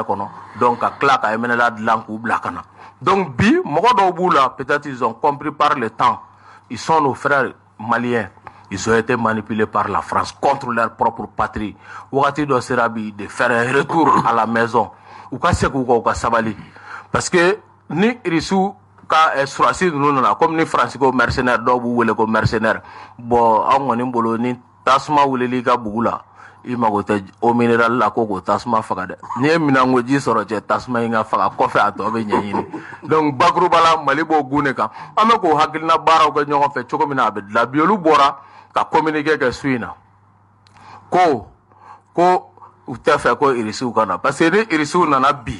France bita sini Mali kɛlɛ à 70% ɲanabɔra u bɛ ka musaka ko min fɔ o Fiat Boigny tɛ ne ka misali mais bamananw ko ala bɛ hali kafiri kolo silamɛ o Fiat Boigny a ko la paix n'a pas de prix bi Mali kɔnɔ nin wɔri fɛn fɛn bɛ ka fɔ maliyɛn kelen pe dɛ maliyɛn kelen pe ni ka bon ne bolo ni nin wɔri bɛɛ ye an bɔra wɔriko débat kɔnɔ yɔrɔ mercenaire ko kuma o débat banna sisan game over mun bɛ yen Maliens an k'an tigɛ di ɲɔgɔn ma an ka Mali libéré o wagati de bɛ sen na et révolution silencieuse de bɛ minnu b'a la ko Asimi ma kuma minnu b'a la ko Kamara ma kuma ko ba a bɛ kɛ dogo la yiri nugulen don sanfɛ yiri bɛ ka den bɔ a dili bɛ dugu dɔ de Kasim kami ɲɛgɛn b'a kɔ ka adamaden ɲɛgɛn b'i kɔnɔ on parle moins on agit plus o baara de bɛ sen na bi jamana kɔnɔ ko ni irisiw ka surasiw ka ɲi ka na Mali dɛmɛ pour que Mali gɛlɛya fiɲɛ ka bɔ ko kuma ko ni Mali État y'i kunkolo gɛlɛya si l'État malien sans tête ko il tirera des conséquences, il sera le seul responsable et Kasim Niger comme olu de bɛ ka barikani bisimila o kɔrɔ terroristes bɛna taa yen sisan Burkina n'olu m'u jɔ u jɔyɔrɔ la u bɛ taa yen fɛnɛ parce que les terroristes se sentent à l'aise avec Barkhane Barkhane bɛ yɔrɔ min olu bɛ kɛnɛ minɛ yen de o tɛmɛnen kɔ minnu fɛnɛ bɛ Mali kɔnɔ n'u bɛ fɛ ka na bɛn na walayi tigɛ jaanen don ka bɛn kɛ ni Mali den bɛɛ kunun filila o t'a daga bi ko i ka ɲi ka faga anw bolo an ka sigi an ka Mali dilan minnu filila ni minnu ma fili o tɛmɛnen kɔ ni minnu ko sa n tɛ bɔ fili kɔnɔ Kasimi i bɛ kɛlɛ dɛ i ni min ka kan kɛlɛli dan na n'an ka an tigɛ di ɲɔgɔn ma b'aw ni irisiw cɛ ni ko mɛn ta tɛ tugun ni o baara daminɛna i ni min ka kan o bɛ da i kan bi de olu bɛ bagabaga la donc a tun bɛ dogola mɔgɔ bolo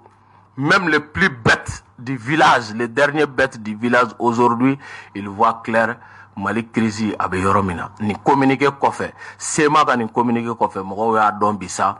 jɔ ye sema ye jɔ ye faransi ye et Mali gɛlɛya a fiɲɛ bɛ bɔ yɔrɔ jumɛn Kasim? Ayiwa o diyara n ye an b'an ka babu ta ko sabanan kɛ an n'o kɛ miniti 2 ye pour que nɛgɛjurutigiw ka se ka ɲininkali kɛ o ye assise nationale ye Bubu Mabel aw hakilina n hakili la aw bɛ jɛkulu min kɔnɔna na n'o ye cadre de concertation des partis regroupement olu ko k'u tɛ taa. Kasim, bifo. C'est que ben ka débat bɛ ka na yɛlɛ quoi. A ka di ye ben ka minɛ jagoya la ka taa bila kalo kelen centre ou bien Kidali quoi. Souvent a bɛ discours dɔ tenu un responsable du CNT k'a fɔ k'u bɛ nin yɛlɛko kuma ni fɛn ninnu fɔ a fɛn ka bon quoi. C'est jamana tɛ ni sama-samali yɔrɔ la quoi. Jamana ye fɛn basigilen de. Surtout un membre de l'organe législatif. Fɛn fɛn n'i b'a k'a mesurer k'a la quoi kana ko da i yɛrɛ ma kana yɛrɛ woloya suma i yɛrɛ ma quoi jamana la bɛɛ mago bɛ bɛɛ la yani n ka taa n ka débat fɛn na k'a f'a ye ne ma ni Bubé yi suma ɲɔgɔn ma a ka yafa ma o la ne y'o fɔ n tɛgɛ fila bɛ n kɔ quoi mais moi je l'ai vu plusieurs fois chez Bubé ye une seule fois m'a faamuya ne y'a ye Bubé fɛ yen siɲɛ caman min tɛmɛna ni Bubé cɛ fɛnɛ a ka ca Ala fɛ n'Ala ye Bubé ɲuman bɔ Bubé bɛ se k'o fɔ jama ye n b'o f'i ɲɛna bi plateau sanfɛ il peut me défier a bɛ se k'a fɛn n'Ala ye Bubé ɲuman bɔ an bɛ Bubé wele ka n'i ka plateau kan donc k'a fɔ dɔrɔn ni maa min balo bɛ ban filatɔmɔ la n'a ye mɔgɔ min ka fugulan jɛngɛnna a tɛ bɔ quoi c'est jamana ka dafiri ta dɔw mago b'a la parce que dɔw t'a miiri k'a fɔ ko dɔw de ka dugu cira olu ɲɛ bɛ fɛn o fɛn na ka kuma dɔrɔn ka t'u ka wari ta kalo la Kasim i ye sigili min fɔ n'o ye assise ye assise an t'a la bi an t'a la sini fɛn o fɛn bɛ yen bi o ye ka jamana in sumaya i bɛ se ka mun de refonder dugu min t'i bolo 1600 villages au de Mali ka mara bolo bi de janvier en juin 915 morts e b'a kalama ka journal ne bɛ tilen k'a ta revue de presse la min kunnafoni caman ta i kun ne fɛ bi fɛn o fɛn bɛ yen bi mun ne kalifalen donna parce que Choguel bɛ fɛ ka taa n'an ye sira min fɛ Choguel k'a dɔn k'a fɔ maliyɛnw bɛ ko faamu kojugu ale bɛ fɛ ka transition daminɛ a yɛrɛ sigi don de la o tɛ koyi transition in kalo 10 nɛgɛ yanni ka Choguel na min confier la o kɛ mun kɛra o kalo 10 kɔnɔ o kalo 10 kɔnɔ o de y'a to yanni mɔgɔ caman k'a fɔ ko élection bɛ se ka kɛ élection tɛ se ka kɛ kalo 10 dantigɛli kɛ maliyɛnw ye maliyɛnw bɛ da yɛlɛ ka waati wɛrɛ kalifa don i la kalo 10 ni tɛ n da don o bɛɛ la waati ka surun miniti 2 don mais k'a fɔ dɔrɔn ko kalo 10 ne ye nin de kɛ a tɔ tora min ye mais maliyɛn dɔ c'est un peuple très indulgent donc sigili ça fait fatɔ ka baara don quoi baaraba don mais baara ɲuman tɛ Choguel bɛ fɛ ka baara caya a yɛrɛ bolo quoi a bɛ fɛ k'a yɛrɛ sen firike baara baden na wala a bɛ fɔ ko a ye wagati dɔ di a y'a kɛ tan a y'a kɛ tan a ka bɔ kabiri sisan ale de bɛ se ka anw na kunnafoni k'anw na bana vraiment a ye baara min kalifa donna wagati bɛ tan bɛɛ ka sigi parce que Choguel ka échec fɔlɔfɔlɔ ye mun ye il n'arrive pas à fédérer les gens il faut que Choguel ka dɔ bɔ a dusu la Choguel ka kɛ mɔgɔ basigilen ye Choguel ka kɛ mɔgɔ ye mɔgɔ min sabalilen don Choguel ka Assimi ka ambition lajɛ quoi ne tɛ Assimi dɔn. donc Assimi ni Choguel u tɛ hakilina kelen na e bolo. ayi o tɛ hakilina kelen Assimi ka laɲini ye élection ka kɛ Choguel ka laɲini ye est ce que b'a kalama n ye statut de premier ministre ya sɔrɔ Choguel ko mɔgɔ b'o dɔrɔn de la o Assimi ka laɲini ye transition ka réussir Choguel ta n kun bɛ mɔgɔ bɛ statut dɔ dɔrɔn la hali ni n bɔra premier ministre la n ka se ka sara dɔ sɔrɔ Choguel mɔgɔ ɲɛna koyi Assimi de kɔni kɔnɔgɔn b'ale de bolo sinon Choguel kun mɔgɔ bɛ ni n bɔra ministre la n ka se ka million 3 sɔrɔ sa ka taa vraiment n mɔgɔ b'o la hali n'a banna bi ale ka foyi t'a la. donc e bolo aw tagakun tɛ assise na nafa t'a la a man ka kɛ. a tɛ ça fait nafa hali kelen t'a la n bɛ fɛ ka min fɔ i ka plateau kan ka n profiter k'o fɔ Choguel ye ɲɔgɔn a ka hinɛ jeune ninnu na a k'a dɔn vraiment ninnu bɛ yɔrɔ min na ko bi vraiment Bobo bɛ sogo mais a ɲɛfɔcogo b'a kɔnɔ quoi il se peut qu'ils ont des ambitions ils ont besoin d'un premier ministre qui peut bien conduire leur politique franchement a ka munumunu in dabila k'i ɲɛsin a tɔ tora min ye u ka malidenw na kunnafoni joona an k'an sigi an k'a ɲɛfɔ walahi an bɛ ko to ɲɔgɔn ta la ne k'a laɲini o ye. Kida e hakilina jumɛn assise nationale ko la. bon an donna politique kɔnɔ ne ye syndicaliste ye et puis je suis malien et n b'a fɛ yanni k'an da don. mais bɛɛ welelen don assise la mɔgɔ ma bɔ mɔgɔ la ale la. sisan n'a danna ne ma assise a kun ye de ka élection préparer. élection bɛ préparer hali bi an b'a kuma la mais sema bɛ yɔrɔ min na est ce que an bɛ se ka taa élection kɛ yen non an ka tiɲɛ fɔ ɲɔgɔn ye assise kɔni bɛ se ka kɛ an ka tiɲɛ fɔ ɲɔgɔn ye assise ko in a ka dabila n'i ko ko aw tɛ participer je parle pas au nom d'un politicien, mais c'est ma manière de comprendre. Et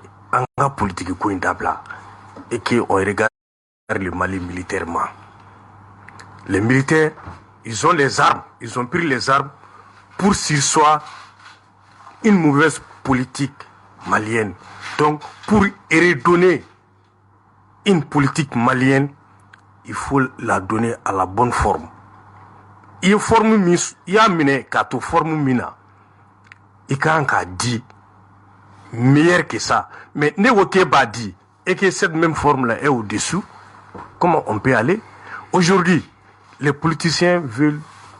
obligatoirement aller aux élections. Mais il faut se dire la vérité. Dans un pays où on est en train de prendre les chefs responsables qui sont des dilapidaires dans ce pays. Mais comment se fait-il que Luka militant bewiliko ka élection ka abe élection ke awka nyamongo kuntugu ye wardu. Donc au warduni, vous êtes pressé de sursoir à ça. Donc moi je pense koro e ko kete politique la nga yo ye e be politicien ka o fana mo ne te débat ke ka politicien ka fanfala on ka ne et non na je pense que mais Ben je suis d'accord avec toi mais akadni akato ka fin konna la o kon me jani voilà d'accord avec toi ye pas mi excusez-moi nene boranga attendan babulu attendan intervention babulu amata ga intervention donc militif là comme politique il y a un militif flat à Kabaere. Il va faire je suis politicien mais je fais pas la politique malienne. Je l'ai bel et bien dit ici. Aujourd'hui, les militants prennent quelqu'un qui vole et ils vont voler avec lui. Ça, c'est la politique malienne. Et je ne vais pas être politicien à cause de ça. Aujourd'hui, je fais une politique rapprochement du Mali et la Russie. Ça, c'est une politique diplomatique. Mais aujourd'hui, le Mali n'est pas prêt pour faire vraiment les élections. Si on va faire les élections aujourd'hui, président Mimbena, moi je préfère, pour des raisons, aller prendre Kidal et amener notre gouverneur à Kidal, comme c'était avant, et en ce moment, et préparer les élections. Mais avant de préparer les élections, la mauvaise expérience démocratique du départ de Moussa Traoré jusqu'à aujourd'hui, prendre tout le monde, et administrativement, gérer. L'administration malienne a été mal gérée. Et ça aussi, c'est plus pur que les vampires. Il faut le dire. Il y a des premiers ministres qui ont dit devant l'Assemblée que l'avion présidentiel a été vendu à ce prix, mais 3 milliards a été donné aux intermédiaires. Je n'arrive pas à comprendre. Je ne peux jamais comprendre ça. Un des premiers ministres, administrativement, nous Djamana Nyamgo, n'a clé erreur qui avait Djamana Bla 10 années d'erreur. Aujourd'hui, le Mali n'a pas d'avion. Il y a un ancien avion d'un ancien président qui est cuit au sol comme un milliard. Et lui, on a lutté pour que le président qui est venu après lui, au avion sera, et cet avion, on a manigancé les prix. Et on est en train de prendre ces gens-là pour les mettre en prison, au Canada Wari. Et nous d'amener, pour la première fois dans l'histoire du Mali, on veut qu'ils partent comme Morokana. Moi, je propose toutes ces formes politiques-là. Nimbe Kajamana Blako, Kidal est préoccupante. Ça fait partie du territoire du Mali. Ben, assise nationale. Kassim, Nyaningandado, assise nationale là. Ma fongo, Ben Bisse, Subanda, Kanse Ambi, Kuma Oma Wule Anko Juguya la Galonka. Comme on galon sigana kajigina siganga o tetnya da mais on va résister parce que le scène politique be ba for ring the box tu donnes des coups tu reçois des coups mais ne toko de Mohamed Ali je peux prendre des coups mais nga kaoga chane me chama bla kaw debula dobe metano le molu ci poena mais par exemple Boubey a denkɛ Idi Ala ka hinɛ la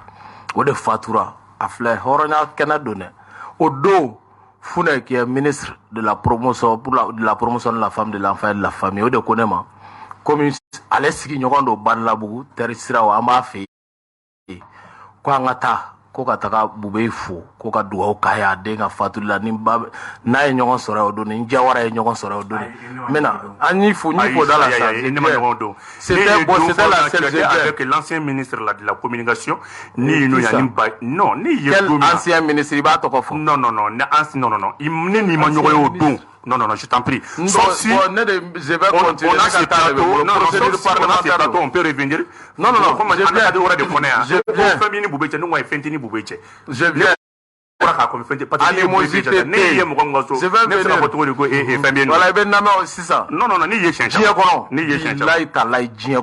C'était la première et la dernière fois. Mais l'homme a cherché à me rencontrer plus de 10 fois depuis Ante Abana 2017. Faut qu'en se bima 2021. Une seule fois, Adona, Sereubeo, Amrom Taranyon fait guerre belle ou la Badlabugu Kata, Ame Mota and Durubo. C'est pas la première. Avec Chetke, Boutique, Ababla Nekor, Fanga Dominique, un surfana d'union fait ces jours-là. Mais ça fait pas que il y a Jamana Free, Kobenmi, il caressait au tête. Donc, Antagara Tengata Dougao de Gadougao, Samama, c'était la première et la dernière fois on s'est vu. Et pour nous, Ameka Nyasi Jamanako de Makabola. Kana sisan ɲɛsin kɛ min ye assise nationale la refondation pour nous n'o tɛ an bɛ kalata ko min b'a kɔnɔ n'o ye belebeleba ye Kassim hali k'a dan organe unique de gestion des élections ma assise baara ka ɲi ka bila sen nka hali k'a dan o ma parce que kalata dɔw de namarala o de ye jamana bila nin kɔnɔ quoi an kana ɲɔgɔn nɛgɛ anw ka démocratie jalakiba ye mun ye le premier élément de souveraineté c'est les élections. Jamana kono ni ka kalata saniyalen tɛ o tɛ tiɲɛ ye quoi bon président e bɛ premier ministre nommé premier ministre o de bɛ ministre o bɛ gouvernement liste proposé président b'a promulgué n'o kɛra gouvernement ye o ministre de l'administration territoriale n'o ministre des affaires étrangères donc o bɛ ambassadeur nommé ani consul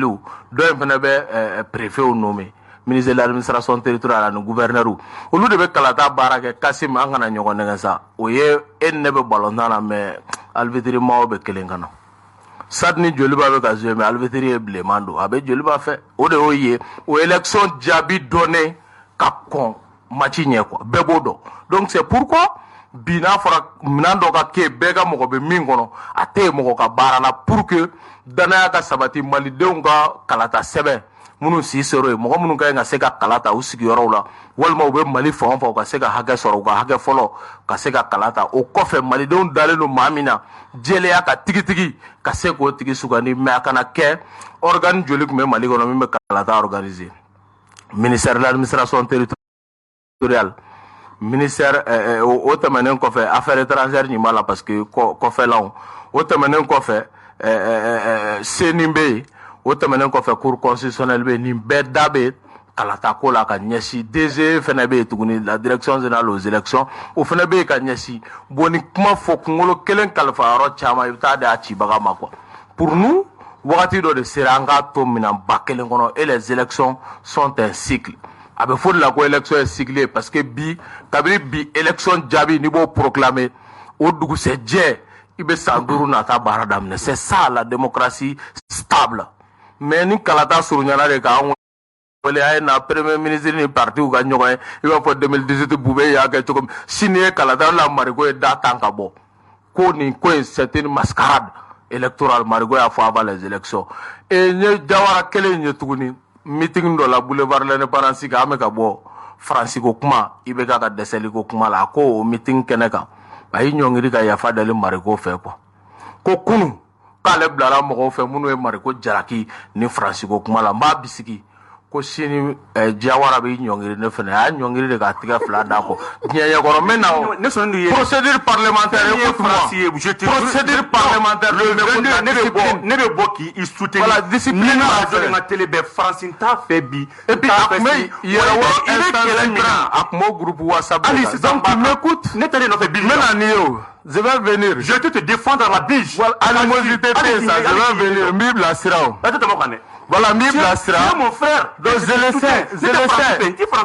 Donc je le sais. Mais c'est pour ça que nous sommes non. Au théâtre. Mercenaire t'es en bien. Ah, mais bon, à travers les zones étrangères, on est en France.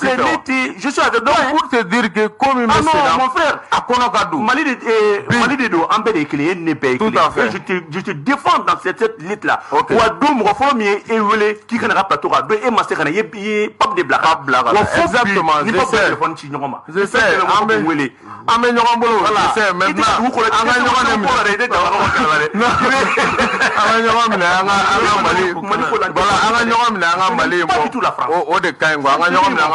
maintenant Mali crise be yoro mina Kassim pour que ka bɔ kuma la assise nationale de la refondation il faut no kunte il fallait créer ça pour que ka kɛ bibina malien caman bɛ ka raisonner en termes de temps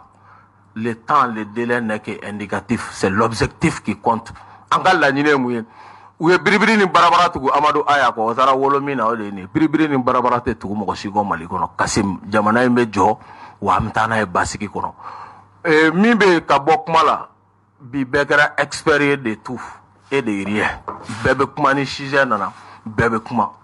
ni France ye tɔgɔ min da u bɛ tugu o kɔ n'a fɔra ko guerre conventionnelle u b'o fɔ n'a fɔra rébellion n'a fɔra terrorisme n'a fɔra djihadisme n'a fɔra asymétrique n'a fɔra mercenaire diɲɛ bɛ tugu o kɔ. mais France olu kɔrɔdɔnbagaw caman de b'an yɛrɛ fɛ yan bi. o de ye tiɲɛ ça c'est très dommage et c'est malheureux mais o tɛ bala an na o parce que o bɛ an ka hymne kɔnɔ ko ni jugu y'i kun bɔ a kɛra sokɔnɔ ta ye a kɛra kɛnɛma ta ye ko k'u bɛ ɲɔni ka jɔ faso kisili kun kan Kassim bi Mali crise la chapitre bɛɛ épuisera. Faut chapitre clé, le chapitre de l'intelligence. Et que Gouya Mimbe, c'est ça, Mali Kononi, Maléo Makobala, ça concerne la géopolitique. Il continue doctorat donné à l'année Banabagato Ladje, à Farbe Lafia. Il continue nos sourasia donné à l'année Marfamine Djougou Kenebla. Il continue nos écoles Karamat Moya donné à l'année Temator Demzeno me donné à Soro. Mais Kassim, il confie géopolitique là, il te fouille famille. C'est une science à part. Ala m'a donné ni mɔgɔ caman ma. Donc o de la an b'a fɔ k'an bɛ révolution intelligente kɔnɔ. Bi na si c'est pas un partenariat militaire stratégique avec la Russie, Mali crise, on est parti pour 30 ans. La France n'a pas d'état d'âme. U ye wuranda ci mɔgɔ million kelen. Mais o ko ye mɔgɔ dɔ faga bi dɛ. Awɔ mun na kuncɛ n'o ɲɔgɔnlɔn de ye o. U ye catiri min bɔ. Mais u tilala ka kuma wɛrɛ fɔ RFI kan bi. Ko ja Saru u y'a faga kabiri août quoi. Ko mais le 23 août. K'u tun y'a to yen ko wagati min na Mahmoud tun y'a kuma fɔ le 23 août. Voilà k'u ko don min na n'a fɔli ka d'u ye ko bi maliyɛn bɛɛ ko Faransi ma ko aw bɛ bagabaga la don o don aw taara aw nana cɛ bɔ ka don maloya bɛ hali banakɔta la. Tani ka segin bɛ gɔma kulu b'a nɔ la anw de y'an suspend an y'a reprendre ni reçu nana an bɛ taa cɛ i kana si yan bi sa o de ɲininen don i fɛ i ma ɲi ka ye kɛnɛ min kan n'i nana ye n'i ko i bɛ taa i mɛnna quoi donc o de bɛ yen ka ɲɛsin mɔgɔw ma u k'u man kun ka géopolitique kuma la mais an ka an faso in bɔ dingɛ kɔnɔ an ka wagati yɛrɛ bɛɛ taara ka ban a bɛna parce que i b'a fɔ bɛɛ nin ye n'an ye mɔgɔ wɛrɛ la na ka sɔrɔ partenaire minnu b'an bolo olu fana ka ca ne bɛ ka siran o kɔlɔlɔ de. non olu taga se bi i b'a dɔn min bɛ mɔgɔ min kɛlɛ dimiya bɛ maliyɛnw na i b'a dɔn wa ninnu caya wo u ka minɛnw wo u ka fɛnw wo anw tun bɛ mun nɔfɛ ko kɛlɛ min taara kunbɛn kɔ na o ka gun Mali k'a yɛrɛ sɔrɔ k'a ka drapeau yɛlɛ Kidali ni fɛn na san 8 a ma se ka kɛ. non fɛn wɛrɛ tɛ yen n ko sɔnja dan don. ni e yɛrɛ y'anw ka brève mun kalan o don n k'o kɛra Kayi sira de la Kayi kun tɛ nin na. c'est vrai. Kayi kun tɛ nin na. mais les juges d'insécurité là. Mauritaniens ka Mali kɔnɔ Bamako dɔrɔn de ba sigilen. Mauritaniens Marocains ka lemurutalaw ka na ni lemuru ye an ka jamana kɔnɔ u y'olu faga. chauffeur fila k'a da ka kan. c'est malheureux. c'est pour ça ce que moi je te dis Ben kuma ye min ye ça fait il faut que hali ni contrat min bɛ yen ani Russie cɛ a ka définir an bɛɛ ka tugu ɲɔgɔn kɔ. o de fɔra u ko tubabu bɛ siran mɔgɔ min ɲɛ jama population bɛ mɔgɔ min soutenir. c'est à dire bi an ni Sogɛl ye baabu dɔ kɛ a bɛna na bɔ ORTM na a ko foyi tɛ kɛ n'a ma taa CNT la ka tila k'a lakali jamanadenw ye u k'u hakilina de a ka sɔrɔ ka kɛ papier olu tɛna foyi kɛ kɛlɛkɛsira na sira fɛ n'a ma fɛn. mais kuma in ye fitu ta o. non kuma ye fiti ta mun na o ye académie a ye tɔgɔ min d'a la a ye duloki min don a ye finiw don a la aw bɛɛ y'a minɛ ten nɔ ka kɔn k'i poro maliyɛnw kan a ye ban nin fɛn in na sinon bi lagosi bolo fɛ Blackwater bɛ Américains bolo Kosobe. On a intervenu fan bɛɛ o. O kun tɛ Iraki ya. O kun bɛ yan yɛrɛ. O kun tɛ Iraki yɛrɛ A kun bɛ Gao yɛrɛ. Mɔgɔ kuma ma kuma o la dɛ. N'u nana sa k'olu bɛna nin kɛ. Il faut k'a fana ka hakili kɛ ka baara kɛ. Mais k'e ŋa fɛn kelen na o. Qu'est-ce qui nous empêche ka coopération kɛ ni État yɛrɛ ye? Mais c'est ça. O de ye nin ye o. C'est ça. J'ai dit que parce ça que doit moi respecter je les suis là Black Water in America ka Wagner di o nana yan ba o de ne o nana mo ko ko mercenaire yo si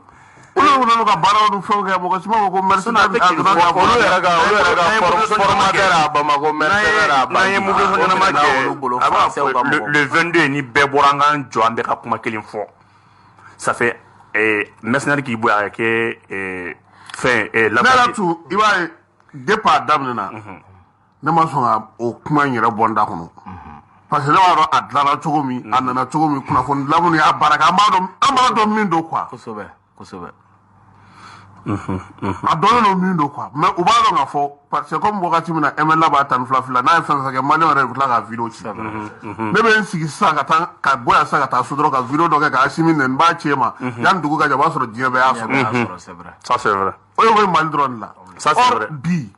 réseau minnu bɛ nin dugu ninnu bolo kelen-kelen bɛɛ bolo bi an ka jamana kɔnɔ n'i y'u ka page Facebook ta a bɛ taa 100 na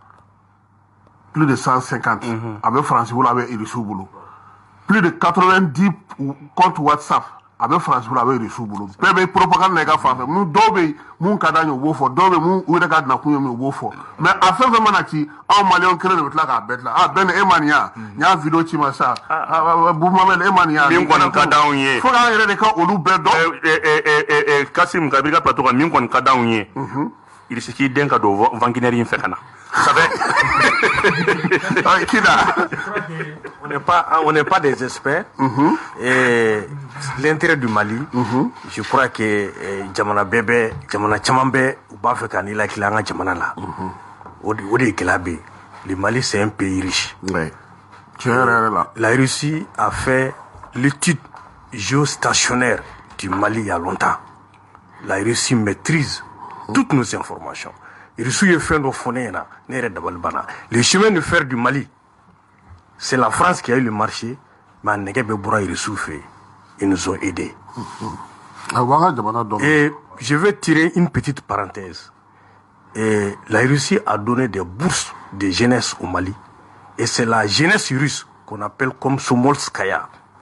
qui a donné les bourses. Et moi, j'ai eu la bourse de jeunesse en fonction de ça, en tant que secrétaire général au lycée Prosper. Et j'ai compris, depuis ce temps-là, l'avènement de la démocratie, et la Russie voudrait nous faire comprendre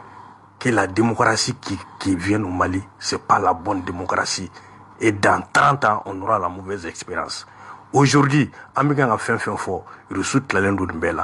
et je pense que mauvaise expérience de la France, 10 ans sans résultat, et quelles qu'en soient les circonstances dans le Kobela, les militaires vont freiner ça. Militaires devaient aller Kalamo. Nous, on est des civils. Si je demande le conseiller militaire de la Russie, il me répond.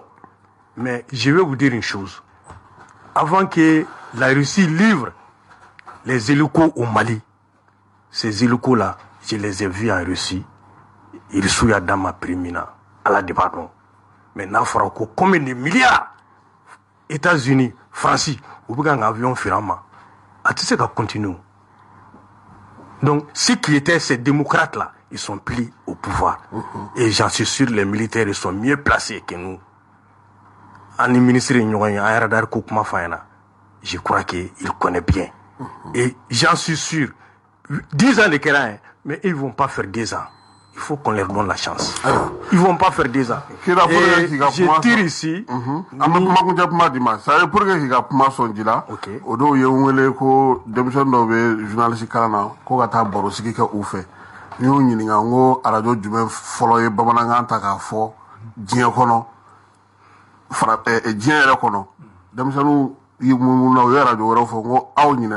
Peut-être qu'à ta kalama, mais ici, tu veux pas en faire. Moscou. Ou le tu veux pas en faire follow. Ou le a donc à faire. En a can de se qu'à bon nocola. Mais, quand ça, on a signé, France, y a d'amener. États-Unis a daminɛ 2013. RFI. Voilà, RFI ni VOA, olu bɛ a daminɛ 2013 ni fɛn Kassim. C'est pour nous dire que Irisi y'a yira, sira yira an na mɛnna ko u ye sira caman de yira an na, mais an yɛrɛ de banna an yɛrɛ la quoi. Hakili la Kassim, an bɛna sɔn une minute, an bɛna sɔn ala tɛmɛ. Et le problème du Nord, Nyatukunga yɛlɛnnen don Irisi bolo. Mais le problème de la pauvreté, c'est ça qui est très important. On a fait 30 ans, les Maliens sont devenus pauvres du jour au lendemain. La Russie veut venir nous donner des transports ferroviaires. La Russie veut venir nous... C'est-à-dire dans les coopératives communales, que tout le monde essaye, tous les villages essayent de se développer eux-mêmes sans l'action des politiciens. C'est les politiciens qui viennent voir les villages, à voter, et voter maintenant avec la Koubla. Et la Russie a compris tout ça. La Russie connaît les Maliens plus que nous les Maliens. Ayiwa, bon ma bɛ minute kelen ka kuma kuncɛ kuma. Minute kelen n bɛ se ka kuma min fɔ kuma kuncɛ kuma la.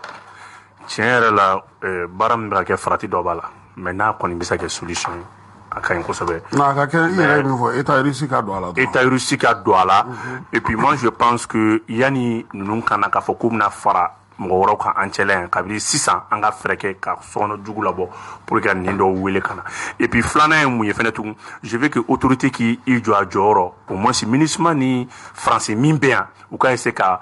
programme de sécurisation dɔ kɛ n'u ye an ka cercle n'an ka communes u yɛrɛ bɛ se ka lakana cogo di. Parce que ne bɛ fɛn fɛn na France b'a d'a ma, MINUSMA b'a d'a ma, Mali armée b'a d'a ma. Donso Sahel fana b'a d'a ma. Voilà, donso bɛ yɔrɔ dɔ la et fɛn min ye Semani fana. I bɛ taa ta n'i bɛ bɔ Gao ka na i bɛ jɔ nin checkpoint bɛɛ la kelen kelen. Je pense que ça c'est une honte pour l'autorité malienne, mais c'est une honte pour la communauté internationale. Eh bien 8 ans milice dɔ de bɛna yɔrɔ dɔ minɛ u bɛ ka mɔgɔw lajigin k'u contrôler.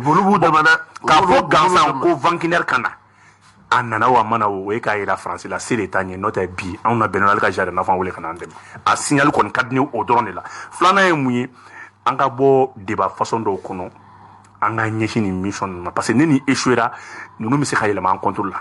parce que Russie fɛnɛ mɔgɔ b'a ka nafa de la. A bɛɛ bɛ n'i ka nafa. Bɛɛ bɛ n'i ka nafa kama. Donc depuis sisan autorité mun y'a ɲini baara b'a bolo quoi. A ka kɔmɔgɔw la dɔnniya dɔrɔn bɛɛ ka jɛ ka kɛ kelen bɛɛ ka kun tilenna kelen ta. I ɲɛ bɛ CEDEAO Nations Unies nin bɛɛ bɛ siran jamanaden de ɲɛ. Jamanaden de respectelen don nin bɛɛ la. An ka bɛn ka kɛ kelen dɔrɔn. Merci. Kida. I ka kuma kuncɛ kuma. Sisan ne bɛ min fɔ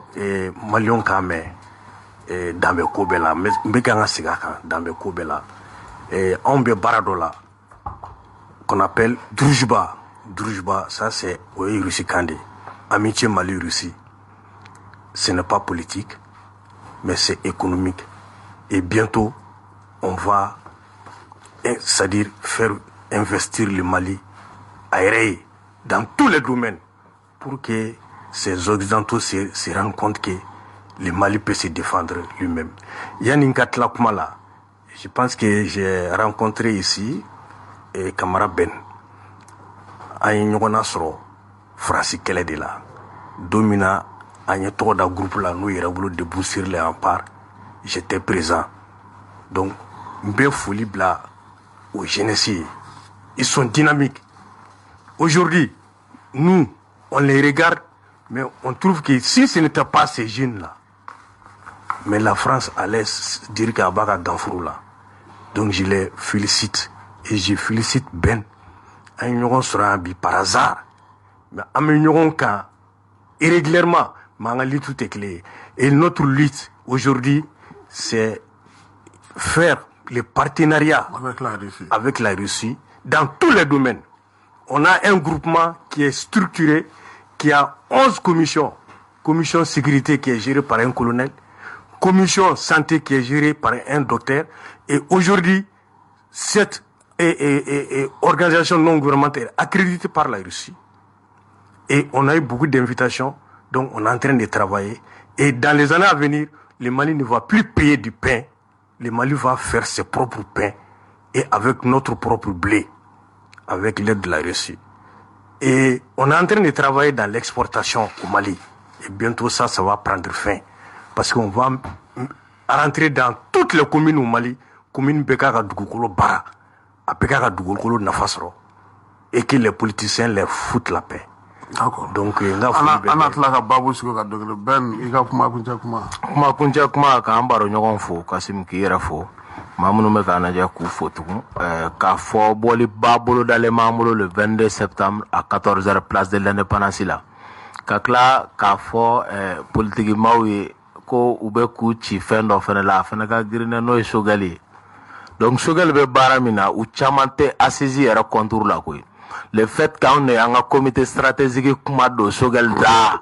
ni olu tun bɛ i bɛ ka majorité la n'olu binna ko Sogɛli tɛ lafiya o ko de bɛ sen na donc ce qui fait que Sogɛli dɛmɛni anw ma an b'a kɔkɔrɔma don quoi a ka taa ni assise ko in ye jamanadenw b'a kɔ a la quoi an b'a kun dɔn quoi donc ni jamana ko kun don an bɛ se k'an da don o kuma la mais min don kari aw de wulila ka nin k'anw na tasara bere o tɛ ɲa an ɲɛna yan dɛ Kasima an ka laɲini ye min ye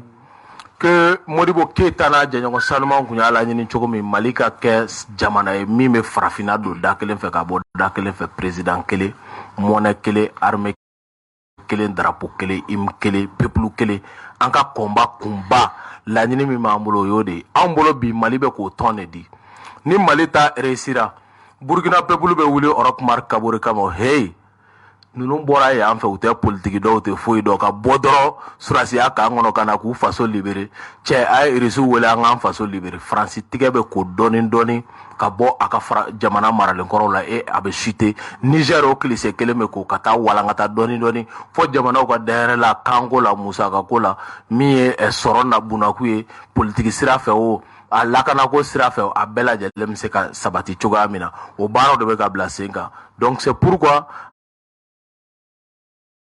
an bɛ nin wulikajɔ in an bɛ nin kɔkɔrɔma don o de la dunan bɔra diɲɛ fantan naani na dɔw bɔra Cameroun ka na pour que ka Mali dɛmɛ parce que olu bɛ Mali de ye bi comme l'espoir pour la fin de la France-Afrique donc olu o de y'a to hali an ka dunanba ka ɲi ka se a demasido n'o ye Kémi Seba ye ani Burkinakaw Serge Bayala ani Niger le député Mamadou Abdraman Umaru donc olu bɛɛ ka ɲi ka na pour que ka Mali dɛmɛ an ka nin baara min kɛ ko farafinna ka yɛrɛma hɔrɔnya de ko ka ɲɛsin fɛn ma an tɛ gaze dɛ non an tɛ gaze yamaruya b'an bolo an bɛ ɲɔgɔn sɔrɔ a donc an bɛ bɛɛ fo merci an b'aw bɛɛ lajɛlen fo ka waleɲuman dɔn Mamadu Kida ale tun bɛ aw tulo garisɛgɛ kɛra kunnafoni la kumaba minnu ye maliweb.net sanfɛla la o de ye nin ye ni ala ma an ka jɔnya jɔn an na a kan an bɛɛ kunnafoni wɛrɛw kɛnɛ kan